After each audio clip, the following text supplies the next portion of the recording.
my name is Julie Rupp, and I'm a certified health coach. I wanted to thank Rachel Eden for the opportunity to share with you a little bit today about health, wellness, and fitness and weight loss.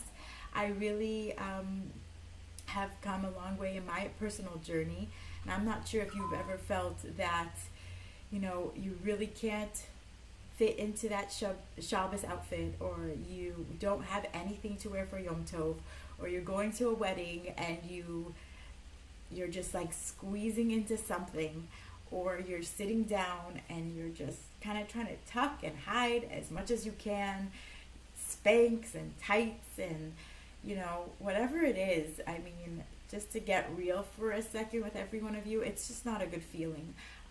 I think that in terms of what our own personal goals are, of what we want to do with our bodies and how we want to approach that whole idea of health and wellness and fitness, it's a very personal journey. However, I think that we can all relate to that feeling of discomfort when our body really just isn't functioning and it's not working at the best possible pace that it can, when we have low energy, when we are just too tired to deal with our families, or to make it to that 3 o'clock carpool, and we just feel exhausted and we just want to fall over.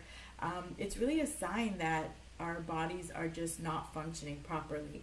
And I know that many people at this point and this stage in life, especially in my stage, of having small kids or, teenage kids, it's physically taxing on the body. However, if we're really fueling our bodies with the best possible nutrition, that we can, and exercising and keeping ourselves mentally and physically healthy, being able to have the energy that we need for our daily lives is a completely different story. And so just to give you a little bit of background of kind of where I came from and how I came to my journey of health. After each pregnancy, I've really experienced that I've had to lose a lot of weight. They always recommend 25 pounds or 35 pounds maximum when you're gaining weight. And that's about what I did with my first pregnancy. My subsequent pregnancies, I've always gained a lot more than that. And most recently, I have a 15-month-old. And with her, I actually gained 50 pounds. And I kept thinking, this baby's going to be huge. This baby's going to be huge. Well, she came out, she was only like under 7 pounds. And I'm thinking to myself, oh no, now what am I going to do? I have like 45 pounds to lose. And it was really hard. And honestly, I didn't get started until she was about a year old, because when I was nursing, and I just couldn't get it together. And I think that's one of the things that we have to remember, is to give ourselves that breathing space and be patient with our bodies, because eventually it does go back and it does listen when you're consistently trying to achieve the results that you want. But really, I had a hard time. I had a hard time when she was first born. And I was very self-conscious of my size. I think the reason for that is because, first of all, I did lose the weight before her again with my third child. And I was starting to get very comfortable feeling good in my body. And also, obviously, my husband is a very fit man. And I not that he ever insinuated that I needed to lose weight or look good or whatever, but I wanted him to be proud when he was seen with me, and when he was with me, and when we were together, and that's a very personal journey. But I think everyone has a different reason that they want to be fit and look the way that they want to look. So really, I kind of just made a decision that I was going to take this journey. And originally, when I first lost weight, I was doing boot camps. I did all sorts of different exercise programs, as well as nutrition programs. But I found one program that really worked and was able to get the weight off very quickly. And so I'm very thankful for the couple that introduced me to the program that I did. But regardless of what you decide to do, I would say that there's 4 steps to get results.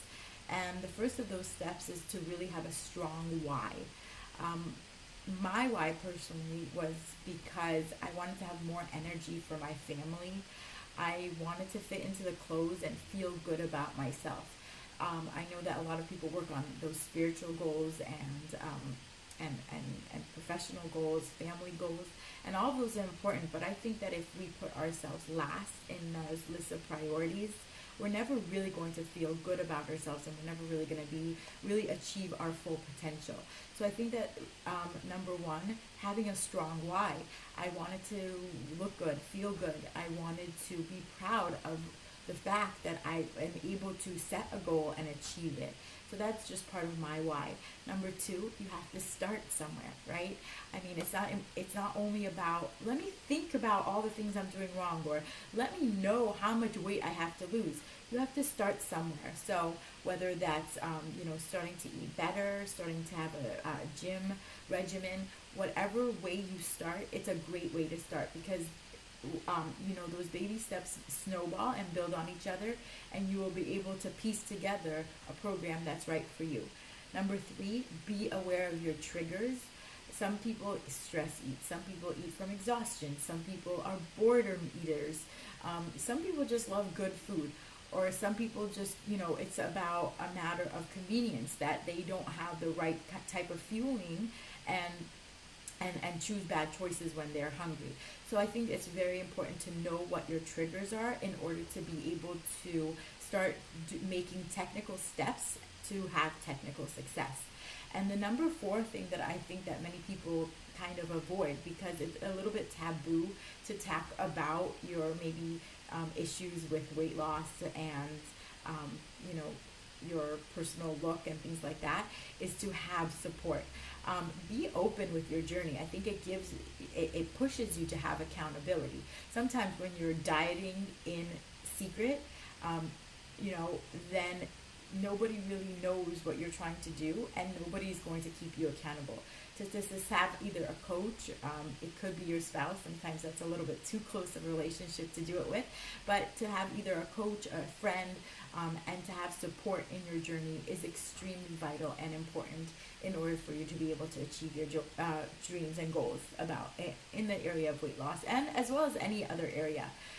I would say that there's like a few common mistakes that most people make when they start a weight loss program. Number one, don't be black and white. Sometimes you could have a specific program that you're following, and so you just are very structured with that. For me, that works well. However, if you have a bad day, or if, let's say, oh wow, I have a Hanukkah party coming up in a week, so let me just start the day after that party, or let me start after Hanukkah, let me start after Shabbat, let me start next Monday. So all of these things of being black and white, saying I'm going to be perfect from that day forward after this one event, it's not true. There's always going to be, work holiday parties. There's always going to be Shabbat coming every single week. There's going to be Yom Tov, and there's going to be, the kids are going to have a school event, a school function with a buffet. So it's really about making a conscious choice and then sticking to it and being committed after that initial burst of inspiration that you want to lose weight and want to make a change. Number two, be coachable, right? Many people do have a health coach, or if they're working with someone, be able to take suggestions in stride and actually follow a person that has been able to get to where you want to go. I've had, multiple cases in which people tell me, well, it's all about, exercising, and I can eat whatever I want. The truth is, abs are made in the kitchen, right? Most nutrition is about 70% of weight loss. And so being able to speak to someone and listen to someone and take their suggestions is going to be crucial to be able to be successful. And the last one is fail fast and fail forward. Meaning, let's say you have a horrible day and that night you go home and you just raid that cabinet or raid the freezer, whatever it is. It happened, okay? We're not perfect people. We're not going to be infallible. It's not going to be a straight shot to our goal, but get over it. A meal doesn't have to be a day doesn't have to be a week doesn't have to turn into a month. So that's what I mean by fail fast and fail forward. So now, not only do you get back on track right after, or the day after, or the week after, whatever mistake you made, just get back on track as fast as you can. But what I mean by fail forward is learn from your mistake. Meaning, if you ate because you just were running, and you left the house in the morning and you really didn't make a good plan, and you had to pick up some food on your way that wasn't the healthiest option. Well, instead of just moving about the next week, think to yourself, okay, what mistake did I make and how can I avoid that mistake next time? Sure, there's going to be new mistakes, right? There's always going to be new situations. But if we take the mistakes from from that happened to us previously, or that we allowed to happen previously, so then we can take those and make sure that doesn't happen again. Something else will. That's just part of life. It's part of parenting. It's part of working with people. It's part of any type of relationship. However, to know that you are in control in terms of your relationship with food is a very powerful tool. And so being able to get to your goal is amazing. It's amazing physically, it's amazing mentally, because knowing that you can achieve something. And it's completely up to you. Meaning sometimes our children are not going to behave the way we want them to behave. Sometimes our spouses are not going to do what we want them to do. In the area of fitness and weight loss, it's 100% up to you.